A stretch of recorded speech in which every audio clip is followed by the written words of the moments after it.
The Tiv Area Traditional Council, TATC, on Tuesday, January 9 said it had concluded plans to report to the global community and International Criminal Court the atrocities of Fulani herdsmen, including the recent killing of natives in Benue state. The TATC also predicted that President Muhammadu Buhari would not score any vote if he seeks re-election in 2019, except he loves his political future and tackles the menace of Fulani herdsmen in Benue state and bring a solution once and for all. Of course, Buhari is a Fulani man, he has cattle. But if he loves his political future, he should tackle this matter and bring the solution once and for all, because Benue state voted massively for him in 2015. Now, if he contests again in 2019, and vote is cast, he will get 0 vote from Benue state, TATC said. The pan-cultural organization also rejected the decision by the federal government to designate cattle colonies in different parts of the country and demanded a definition of it. Speaking on behalf of the council, its legal advisor, Chief Edward San, stated that the position of the Benue State House of Assembly on anti-open grazing bill enacted recently was very clear. His words, "The law has come into being, it has prohibited open grazing and every citizen must obey this law. The law has also protected cattle owners by prohibiting cattle rustling and providing stiff penalties. The cattle herders are bent on disobeying these laws. The international community has to come into it. We are going to the embassies, United Nations and even the International Criminal Court to ventilate our grievances. We are taking bold steps to inform the world that we are law-abiding citizens. We have no capacity to fight the Fulani herdsmen, knowing the type of sophisticated weapons they have. Our rural people cannot fight them. We want to win this war at the battlefront.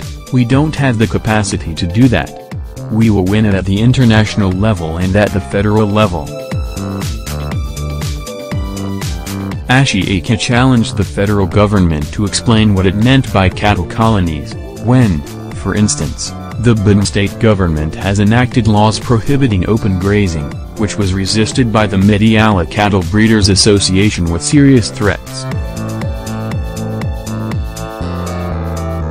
He said, "The federal government has no right to enact the law nullifying the law which has been enacted by the Benue state government.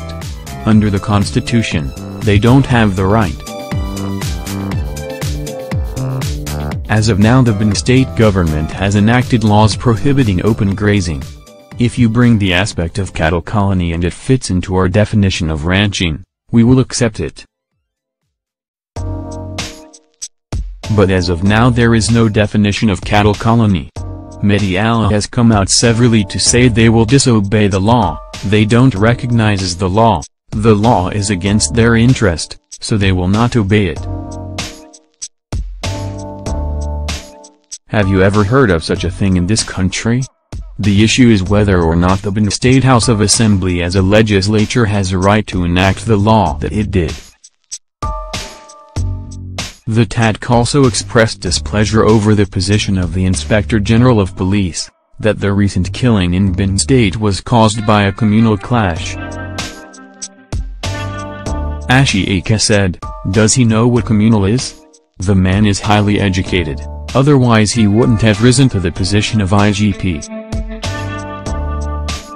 But the whole world know that they are Fulani herdsmen. Some are not even Nigerians but brought in just to create problems for the people, and you are calling it communal clashes. The man should withdraw that statement and state the fact.